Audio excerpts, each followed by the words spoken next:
감사합니다. 하나님께서 영광 받으신 줄로 믿습니다. 오늘 에스겔서 11장 19절에서 20절 말씀을 통해 하나님께서 주시는 마음이라는 제목으로 하나님 말씀 함께 나누고자 합니다. 우리 옆에 분과 인사하겠습니다. 주님의 사랑으로 축복합니다. 주님의 사랑으로 축복합니다. 아멘.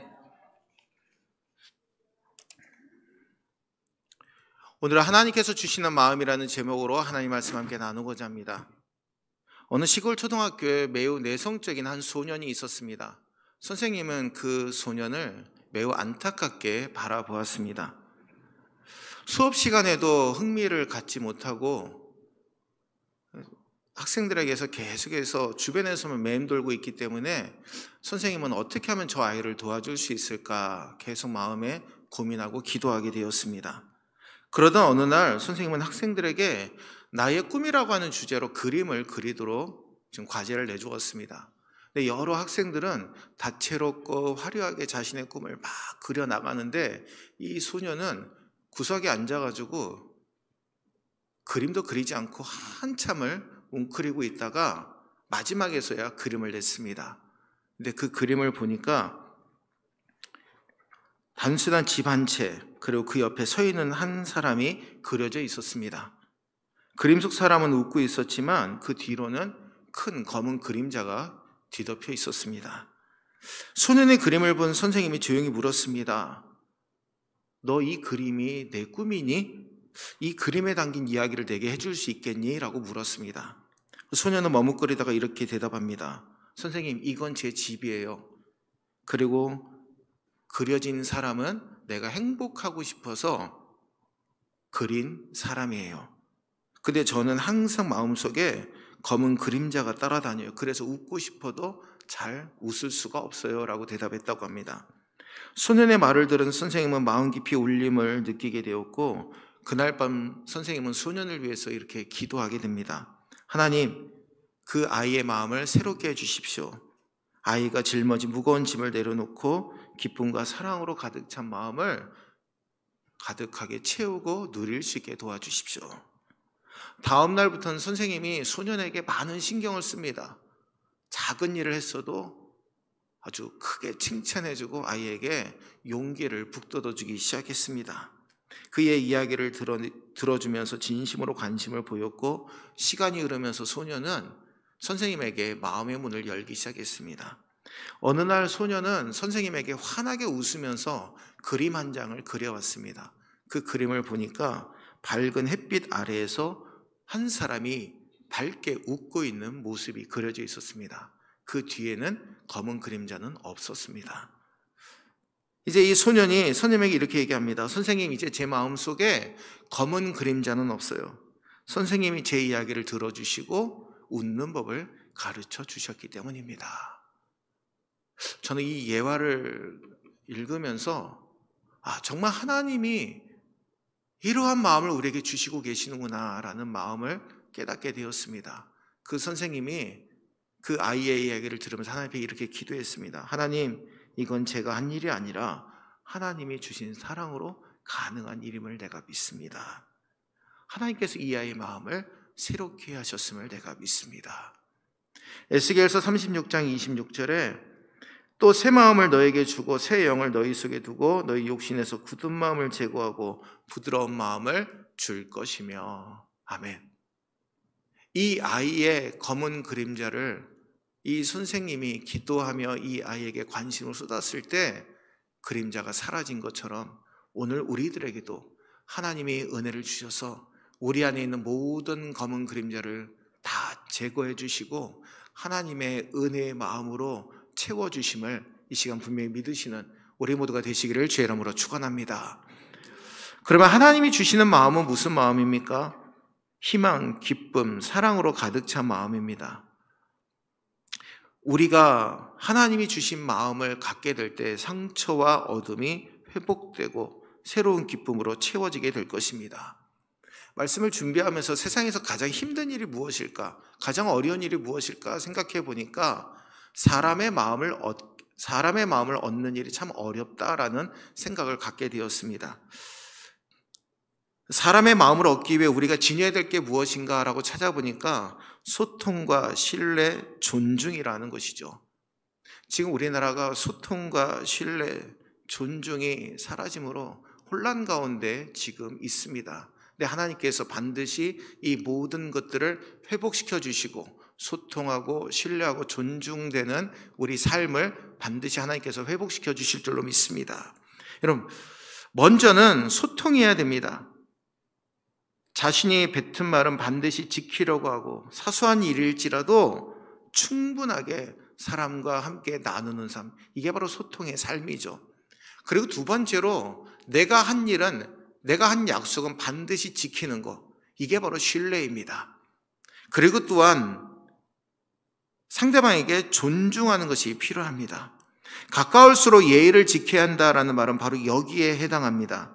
서로의 마음을 잘 알고 함께 소통했다라고 생각하면 신뢰를 줄 수 있어야 됩니다. 그리고 상대방에 대한 존중을 줄 수 있어야 됩니다.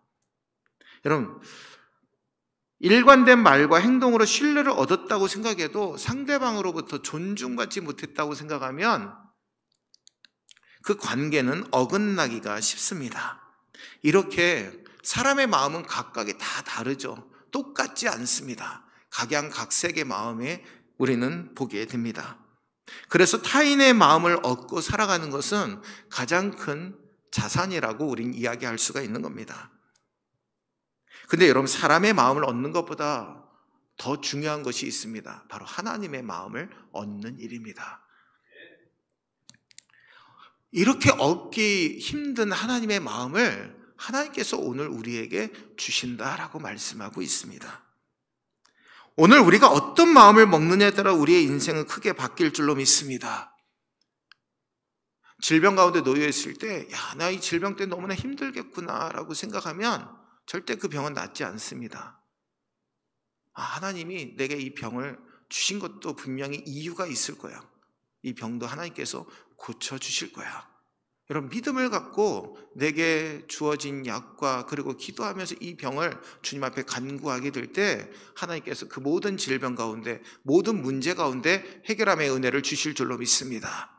여러분, 잠언 18장 14절에 사람의 심령은 그의 병을 능히 이기려니와 심령이 상하면 그것을 누가 일으키겠느냐. 아멘.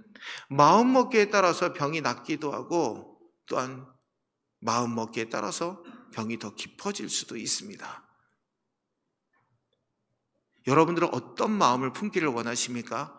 오늘 주님께서 우리에게 주시는 평안과 은혜의 마음을 누리시는 저와 여러분들 되시기를 주의 이름으로 축원합니다. 오늘 본문 말씀의 내용은 바벨론에 잡혀간 이스라엘 백성들에게 주시는 하나님의 약속의 말씀입니다. 수많은 선지자들을 통해서 이스라엘 백성들에게 너희들 지금 우상 숭배에서 돌이켜야 된다. 그걸 하나님을 올바로 섬겨야 되고 말씀대로 살아야 된다라고 수도 없이 선포했지만 이스라엘 백성들은 거짓 선지자들의 말에 귀를 기울입니다. 바벨론의 침략이 임박했는데도 거짓 선지자들은 하나님이 너희들을 지켜주실 거야. 너희들은 평안할 거야. 평안할 거야. 그 거짓 소리에 귀를 기울이고 마음이 거기에 빼앗기고 말았다라는 것이죠. 이제 포로로 붙들려갔습니다. 바벨론의 그랄 강가에서 그들은 하염없이 울면서 우리가 언제 고국으로 돌아갈 수 있을까? 하염없이 마음 가운데 어려움을 겪고 있었다라는 겁니다. 근데 에스겔 선지자는 선포합니다. 하나님이 너희들에게 새로운 마음을 줄 것이고 반드시 고국 이스라엘로 돌아올 수 있도록 하나님이 은혜를 주실 것이다 라고 오늘 회복의 말씀을 주고 계시는 겁니다. 그러면 하나님은 우리에게 어떤 마음을 주십니까? 첫 번째로 함께 따라하겠습니다. 하나님이 우리에게 주시는 마음은 한 마음입니다. 19절 상반절에 내가 그들에게 한 마음을 주고, 아멘. 위클리프 성경 번역회라고 하는 단체가 있습니다. 이 성경 단체는 2020년 기준으로 한 200개의 언어로 성경을 번역했다라고 기록이 나와 있습니다. 근데 특별히 언어가 없는 아프리카나 이런 소수 부족에 들어가서 그들에게 언어를 가르치고 그 언어로 성경을 번역하는 단체입니다. 한 부족, 언어가 없는 부족에 들어가서 이제 복음을 번역할 때 한 선교사가 마태복음을 번역하고 그곳에서 임무를 마치면 또 다른 선교사가 들어가서 마가복음을 계속해서 이어서 성경을 번역하는 단체입니다. 근데 그곳에 있는 이제 성경을 번역하던 한 선교사님이 순종이라고 하는 번역을 어떻게 번역해야 될까 기도하는 중에 한 아버지와 한 소년이 이야기하는 대화를 듣게 됩니다. 이 아버지는 아들에게 이렇게 얘기합니다. 아버지가 내가 너에게 지금 심부름 시킬 건데 그 일을 충실히 감당해야 된다라는 의미로 이렇게 얘기합니다. 그 일을 꼭 해야 된다. 내 모든 마음으로. 그리고 심부름을 가는 아들의 뒤에서 또 말을 합니다. 내 마음을 나누지 마라. 선교사님은 순종이라는 단어의 그 번역의 힌트를 여기에서 얻게 됩니다. 순종이라는 단어를 마음을 나누지 않고 모든 마음으로 따라가는 것. 바로 이것을 순종이라는 단어의 번역으로 사용하게 되었다라고 합니다. 성도 여러분, 여러분들은 지금 주님을 어떤 마음으로 따르고 계십니까? 한 마음으로 따르고 계십니까? 아니면 두 갈래, 세 갈래의 마음으로 하나님을 따르고 계십니까? 오늘 이 시간 한 마음으로 하나님을 온전히 따르시고 이 시간도 우리에게 주시는 한 마음으로 하나님 앞에 믿음으로 서시는 우리 모두가 되시기를 주의 이름으로 축원합니다. 한 마음이란 나누어지지 않는 마음, 하나로 뭉쳐진 마음을 의미합니다. 그리고 바뀌지 않는 마음, 그리고 변함없는 마음이라는 뜻도 있습니다. 근데 여러분, 우리가 한 마음이 되기 위해서는 내 생각, 그리고 내 고집, 전통, 욕심들이 다 정지해야 됩니다. 그럼 무엇이 움직여야 되겠습니까? 하나님의 생각, 하나님의 마음, 그리고 하나님의 법이 움직여져야 됩니다. 이게 바로 한 마음을 가진 성도들의 모습입니다. 여러분, 한 마음 일치하는 마음이 될 때 하나님의 역사하심이 넘쳐나게 됩니다. 그런데 다툼이 있고 나누어진 마음이 있는 곳에는 하나님의 역사가 일어나지 않습니다. 옛 속담에 사공이 많으면 배가 산으로 간다라는 속담이 있죠. 각자의 의견이 분분하고 주장이 많으면 많을수록 하나가 되지 못합니다. 전도서 4장 12절에 한 사람이면 패하겠거니와 두 사람이면 맞설 수 있나니 세 겹줄은 쉽게 끊어지지 아니하느니라. 서로의 마음이 하나가 될 때 쉽게 끊어지지 아니하고 한 마음으로 주님의 일을 감당할 수 있음을 이 시간 분명히 믿으시기를 바랍니다. 사도행전 2장 43절과 47절 말씀 우리 함께 읽겠습니다. 사람마다 두려워하는데 사도들로 말미암아 기사와 표적이 많이 나타나니 믿는 사람이 다 함께 있어 모든 물건을 서로 통용하고 또 재산과 소유를 팔아 각 사람의 필요를 따라 나눠주며 날마다 마음을 같이하여 성전에 모이기를 힘쓰고 집에서 떡을 떼며 기쁨과 순전한 마음으로 음식을 먹고 하나님을 찬미하며 또 온 백성에게 칭송을 받으니 주께서 구원받는 사람을 날마다 더하게 하시니라. 아멘. 초대교회 성도들은요, 마음을 함께하고 모이기에 힘쓰고요, 서로 음식을 나누며 사랑으로 함께 대했습니다. 그래서 초대교회 성도들이 애찬을 나눌 때 가난한 사람들이 올 때까지 다 기다렸습니다. 그리고 모두가 함께 모였을 때 함께 음식을 나누고 내게 있는 것도 함께 사랑으로 나누었다라는 겁니다. 사랑하는 우리 성도 여러분, 우리 주님은요, 주의 일을 열심히 감당하고 하나님을 기쁘시게 하는 삶을 우리가 살기를 원하고 계십니다. 근데 그 삶을 살기 위해서 가장 필요한 것이 무엇입니까? 바로 하나님께서 주시는 한 마음을 소유하는 일인 줄로 믿습니다. 오늘 이 시간 그 한 마음을 소유하셔서 하나님 앞에 믿음으로 인정받는 우리 모두가 되시기를 주의 이름으로 축원합니다. 두 번째로 부드러운 마음입니다. 19절 중반절 말씀 우리 함께 읽겠습니다. 그 속에 새 영을 주며 그 몸에서 돌 같은 마음을 제거하고 살처럼 부드러운 마음을 주며. 아멘. 하나님은 우리가 부드러운 마음의 사람의 소유자가 되기를 원합니다. 하나님은 우리가 굳은 마음이 아니라 부드러운 마음을 갖기를 원하는 것이죠. 여러분, 돌 같은 마음을 제거하고 살처럼 부드러운 마음을 주어라고 말씀합니다. 근데 우리가 부드러운 마음을 갖기 위해서 필요한 것이 있습니다. 성령의 은혜를 받아야 됩니다. 바로 그 속에 새 영을 주며 그 몸에서 돌 같은 마음을 제거하고 살처럼 부드러운 마음을 주며, 우리가 아무리 부드러운 마음을 갖기를 원해도요, 성령께서 우리의 굳은 마음을 제거해 주시지 않는다면 우리는 부드러운 마음을 가질 수 없다라는 것이죠. 그러면 왜 살처럼 부드러운 마음이라고 말씀하고 있을까요? 살이라는 것은 생명이 흐르는 것을 의미합니다. 여러분, 살아있는 생명은 이 살이 참 부드럽죠. 피가 흐르고 있기 때문입니다. 바로 성경에서 피가 흐르고 있다라는 것은 생명을 상징하는 것입니다. 오늘날 수많은 말씀들이 선포되어집니다. 근데 강처럼 바다처럼 우리에게 흘러간다고 할지라도 우리가 그 말씀을 받아서 누리고 실천하지 아니하면 그 말씀은 아무런 능력이 주어지지 않습니다. 오늘 그래서 우리는 하나님의 말씀이 우리에게 흘러나오게 되었을 때 그 말씀을 붙들고 그 말씀을 실천하며 하나님 앞에 영광 돌리며 부드러운 마음으로 그 소유자가 되는 귀한 삶을 살아가시는 우리 모두가 되시기를 바랍니다. 그러면 부드러운 마음은 구체적으로 어떤 마음을 의미합니까? 온유한 마음입니다. 마태복음 11장 29절에 나는 마음이 온유하고 겸손하니 나의 멍에를 메고 내게 배우라. 그리하면 너희 마음이 쉼을 얻으리니. 아멘. 하나님이 주시는 성령의 은혜로 채워지게 될 때 우리는 부드러운 마음이 됩니다. 바로 십자가의 은혜가 우리 가운데 채워지게 될 때 주님을 증거하게 되고 주의 마음이 채워지게 되는 것이죠. 어느 깊은 산골짜기에 있는 마을에 한 노인이 살고 있었습니다. 그 노인은 참으로 지혜로워서 그 마을에 많은 사람들이, 그리고 여러 각처에서 그 노인에게 지혜를 얻기 위해서 찾아오는 사람들이 많았습니다. 근데 하루는 한 젊은이가 환한 얼굴을 가지고 분노를 억누르지 못하고 노인을 찾아왔습니다. 이 젊은이는 노인에게 이렇게 말을 합니다. 어르신, 저는 제 주변 사람들과 모든 것이 다 싫습니다. 아무리 노력해도 용서하거나 사랑할 마음이 생기지 않습니다. 제 마음은 돌처럼 차갑고 단단합니다. 어떻게 하면 이런 마음을 바꿀 수 있을까요? 조언을 구합니다.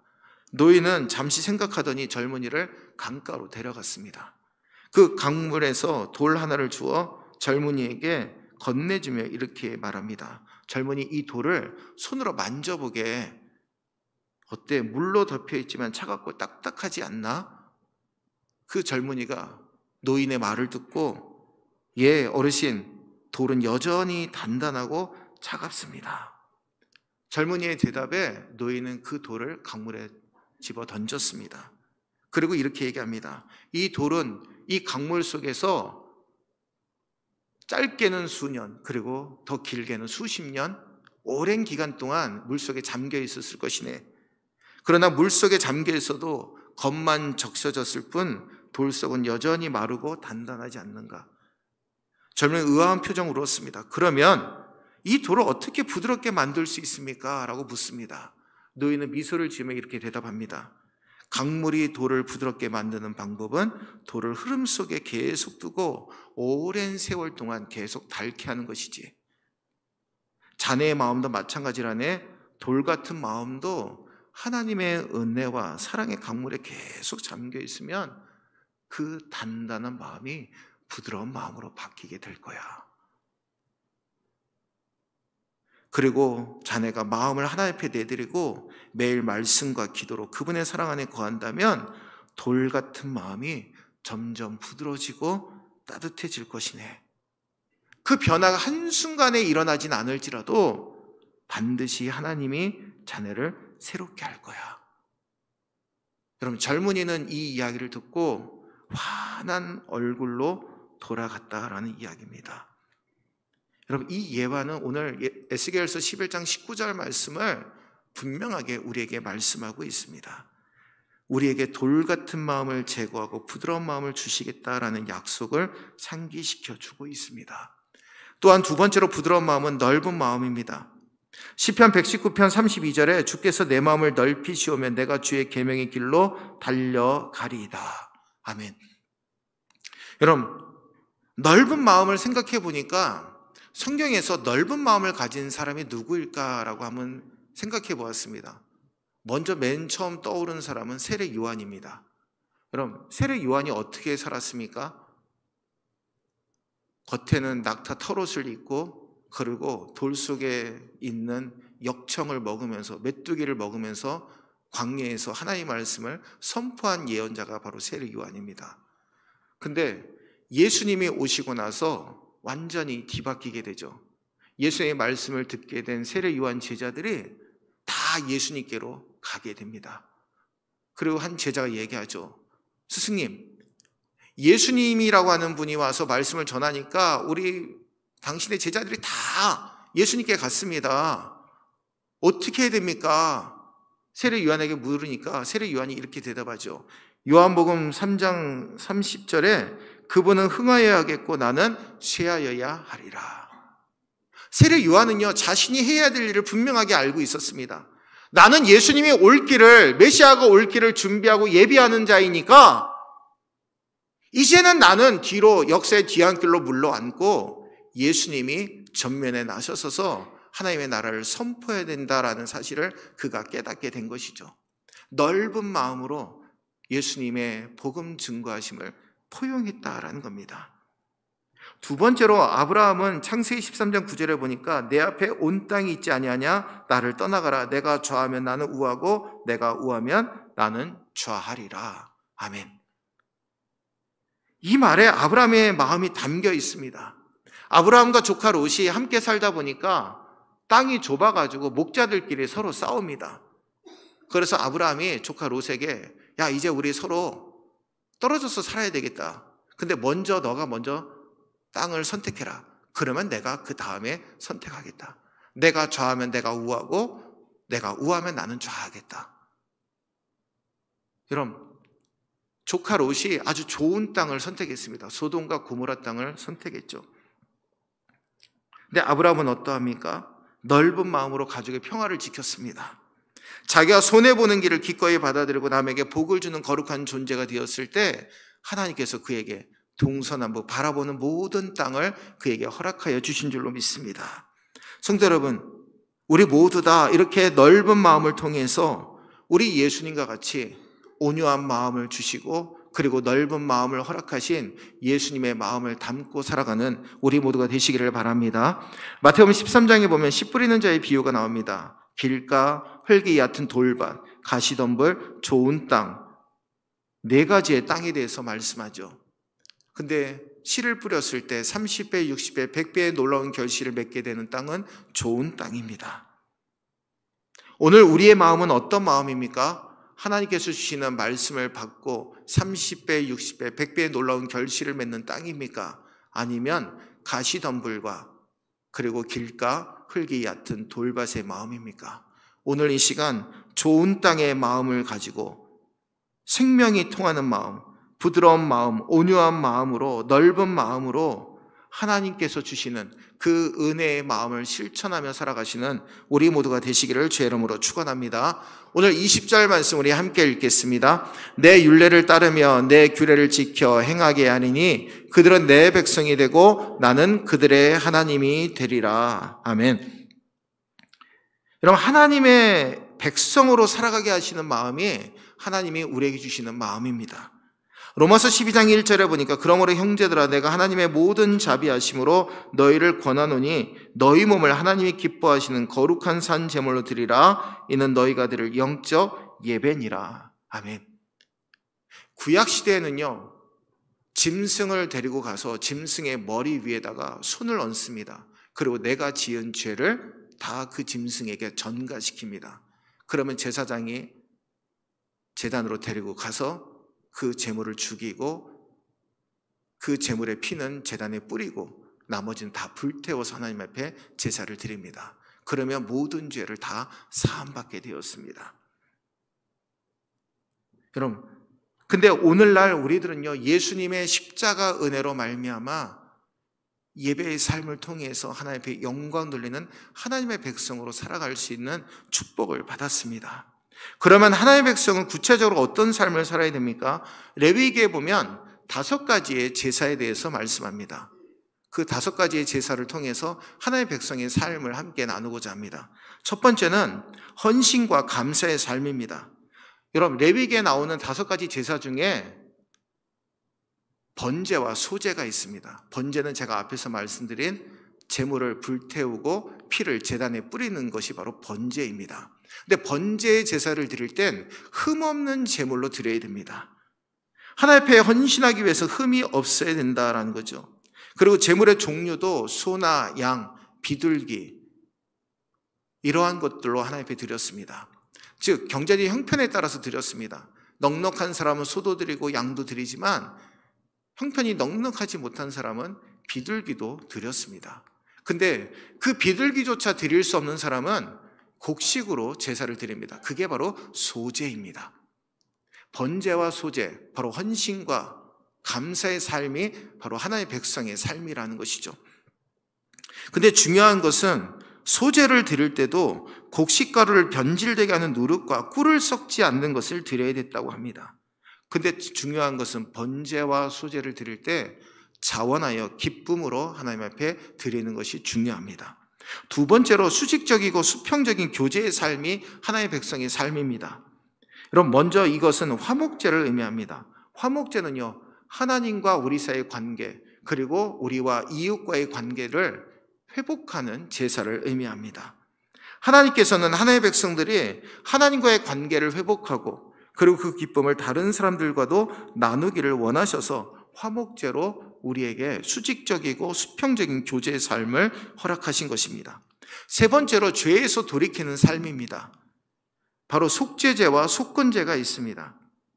여러분, 하나님 앞에 범하는 잘못은요, 다양한 죄를 포함합니다. 일부러 지은 죄, 고의로 지은 죄, 그리고 고의성이 없이 부지 중에 지은 죄도 있죠. 근데 자신이 잘못했음을 깨달았을 땐 속죄제를 드려야 됩니다. 동물의 피로 드리는 것입니다. 그리고 속건제는 하나님의 성물을 대해서 범가하거나 하나님의 법을 어겼거나 그리고 다른 사람에게 재산상의 피해를 입혔을 때 드리는 제사가 속건제입니다. 하나님 앞에 속한 성물이나 다른 사람의 재산에 피해를 입혔을 때 순양으로 제사를 드리고 그 피해에게 5분의 1 더해서 배상을 드린 것이 바로 속건제입니다. 그리고 마지막으로 정성을 다해 하나님의 임재를 준비하는 삶이 하나님의 백성의 삶입니다. 성도 여러분, 하나님께서는 이 5가지 종류의 제사를 통해 하나님을 향한 헌신과 충성, 기쁨과 감사, 이웃과 하나님과 나누는 아름다운 교제, 자신의 잘못을 철저하게 뉘우치고 그리고 또한 예수님의 임재를 항상 준비하는 삶을 하나님의 백성의 삶으로 우리에게 말씀하고 있습니다. 성도 여러분, 오늘 하나님은 우리를 제사장 나라와 거룩한 백성으로 우리를 삼아 주셨습니다. 이것이 바로 은혜입니다. 오늘 이 시간 하나님께서 우리에게 주시는 마음, 한 마음을 주셨습니다. 그리고 또한 우리에게 부드러운 마음을 주셨습니다. 그리고 하나님의 백성으로 살아가는 마음을 우리에게 주셨음을 깨달으시고 날마다 이 마음을 품고 주님 앞에 믿음으로 승리하며 살아가시는 우리 모두가 되시기를 주의 이름으로 축원합니다. 기도하겠습니다. 은혜로우신 주님, 우리의 연약함, 부족함 이 시간 다 내려놓사오니 강건함으로 붙드시고 주의 영광 드높이며 살아갈 수 있도록 복의 복을 더하여 주옵소서. 연약하고 부족한 우리들 주께서 은혜로 채워주시고 주님의 영광 드높이며 살아갈 수 있도록 함께하여 주시옵소서. 아버지, 우리에게 한 마음을 주심을 감사합니다. 부드러운 마음을 주시니 감사합니다. 하나의 백성으로 살아가는 마음을 주시니 감사합니다. 주의 뜻 가운데 주님 앞에 믿음의 헌신을 감사를 드리며 살아가는 우리 모두가 되게 인도하여 주옵소서. 하나님과 소통하게 하시고 하나님 앞에 신뢰를 드릴 수 있게 하시고 하나님 앞에 하나님을 향한 존중을 드림으로 말미암아 하나의 마음을 품고 이 세상 가운데 주님을 증거하며 살아가는 우리 모두가 되게 인도하여 주옵소서. 거룩하신 예수님의 이름으로 간절히 축복하며 기도하옵나이다. 아멘.